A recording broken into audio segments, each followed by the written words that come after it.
Tony Blair visits Guyana, 33 busted for drunk driving, and Exxon still recouping investments in Starboard Block.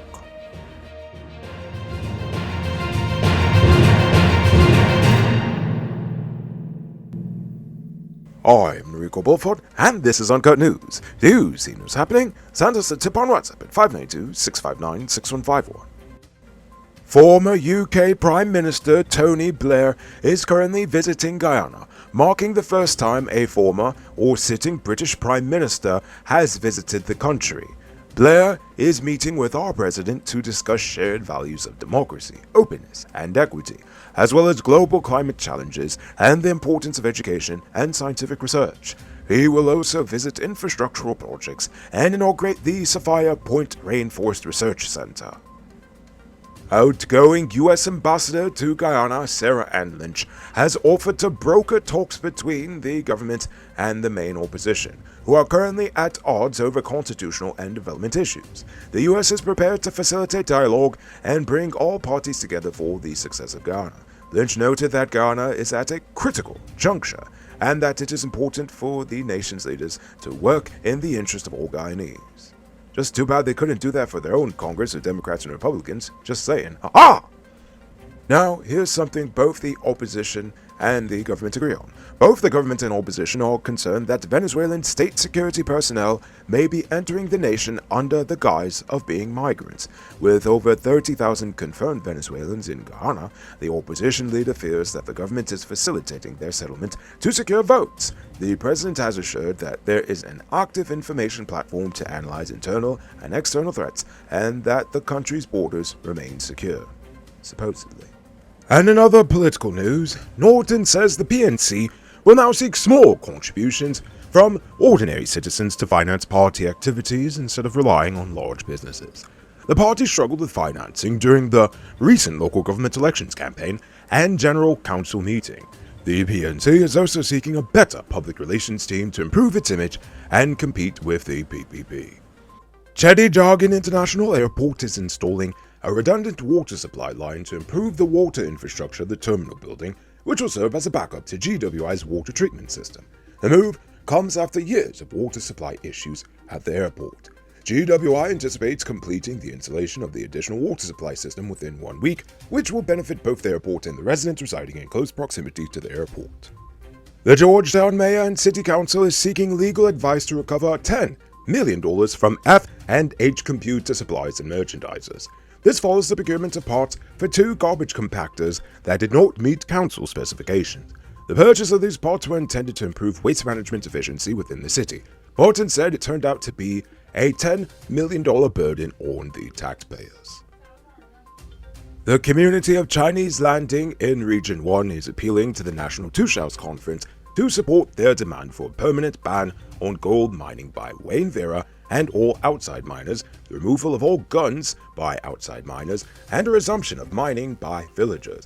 The community argues that small-scale gold mining is part of their livelihood, and that they have been mining responsibly, and for the benefit of their community. Their community has suffered legal actions, threats, and harassment from outsiders. The future of mining in the community is being considered by the government, and the National Tushaus Council has the authority to decide whether there could be mining in their communities. Attention truck owners. Between potholes, bad drivers, and high fuel prices, you've got 99 problems to deal with. But with Powered Automotive, your engine ain't one. That's because they stock high-quality parts and spares you need at prices you can't beat. Visit them at Lot 491 EE Eccles, or call or WhatsApp them at telephone number 6970171.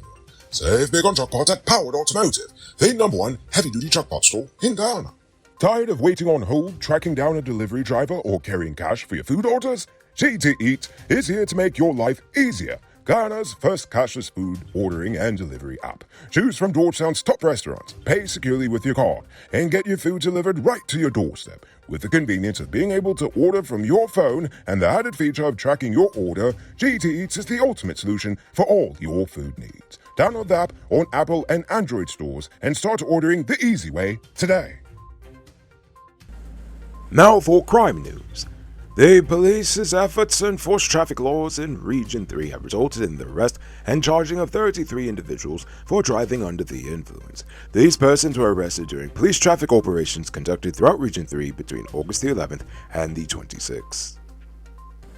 A businessman in Baltica, Raymond Rupnarine, has been released on $1 million station bail after he allegedly used a hammer to beat fellow resident Mark Brothith to death.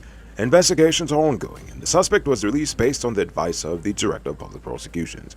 Brothith's post-mortem examination revealed that he died from multiple trauma to the head and a broken skull. The victim's family hopes that murder charges will be filed against Rupnarine soon. According to Guyana News, a woman recently stabbed her husband 4 times after he caught her cheating with another man.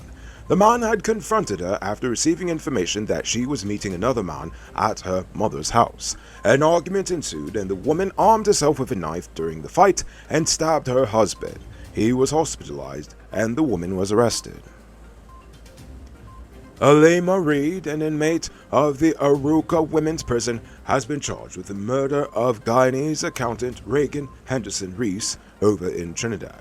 Reese was last seen alive on June the 22nd, and his body was discovered on July the 23rd, also in Trinidad. Reed was previously charged with conspiracy to commit murder on July the 24th and was remanded at the Aruka prison. Carlos Evans, a fisherman, was charged and remanded to prison for the murder of Rosignol businessman Tony Bisnoth, who was killed on his 78th birthday in 2020. Evans had been on the run for over 3 years and was recently arrested in Suriname. His alleged accomplice, Sheldon Smith, was charged and remanded for prison in March of 2020. Bisnoth was shot in the head during a robbery outside his snackette in Berbice. Now for today's oil update. ExxonMobil and its partners have invested over $40 billion in offshore oil projects in the Stabroek Block, with more to come. However, the revenues generated so far have not yet covered these costs. In 2020, the Stabroek Block yielded $1.06 billion, with US $2.98 billion in 2021 and US $9.98 billion in 2022. The total earnings of approximately US $25 billion have not yet matched the investment of $40 billion. The Guyanese government receives about 14.5% of these revenues. ExxonMobil's SIG project, Whiptail, is expected to cost US $12.9 billion and is pending approval in 2024. It might not be robbery season, but the streets are still mean. That's why you need to get security for your home and business through Sheriff Security Service. Sheriff Security offers well-trained guards, armed and unarmed patrol, marine patrol, canine services. These people even got drones. Why? Because your security is their highest priority. You've seen the rest, now hire the best. Hire Sheriff Security Service today. Now for our Uncut News Views Poll Question of the Day. Every day we pose a question about current events in Ghana, the region, the diaspora, and how you feel it relates to us. Last night I asked, what can the police commissioner do to stop all this dangerous driving on the roads? But before we get to that, I'm proud to announce our latest addition to the Noble Army, Richard Singh, who is supporting us at the reporter level, the highest level of monthly support we've received so far. So thank you, Richard Singh. And also, a special thank you to David Griffith, Dion Nascimento, Project Zero, and Dimitri V. I appreciate you all. And if you're watching at home and you'd like to support our movement, just hit the link in the video description. Son Tourist says, as a visitor in Guyana right now, I see the unsafe driving conditions. Sometimes it's caused by inadequate roads for two-way traffic. Some minor roads need to be one-way. Also, speed cameras. Stop signals are needed with the increased density of traffic. Finally, a seatbelt campaign is needed, so it's important that passengers have access to seatbelts. And finally, the realist one says, firstly, stop selling driver's license and then revamp every driver's license and have them redo the tests, both tests. I bet you not even 10% will pass. Apart from that, why are we so suicidal as Guyanese? If we buy a license and cannot operate a vehicle, why would we endanger our lives, our kids' lives, and other people's lives? When we are behind a wheel, we are responsible for many lives. Please learn to drive it. It can save your life. By the way, the road rage beatings now coming to light, and we will see so much more. Be safe, Guyanese, please. Because guess what? No one cares about us. Be smart and live. Now for tonight's question. I want to know, what do you think the government should do about the influx of Venezuelan migrants into Guyana? How can we best figure out a way of welcoming them into the nation, but still having security in mind? I want to hear from you, so think about that question. Tell us in the comments below. If your response is good enough, we just might feature it in our next episode. Anyway, that's all the time we have for tonight, and check us out tomorrow for another. Until then, I'm Nico Bulford saying good night, folks.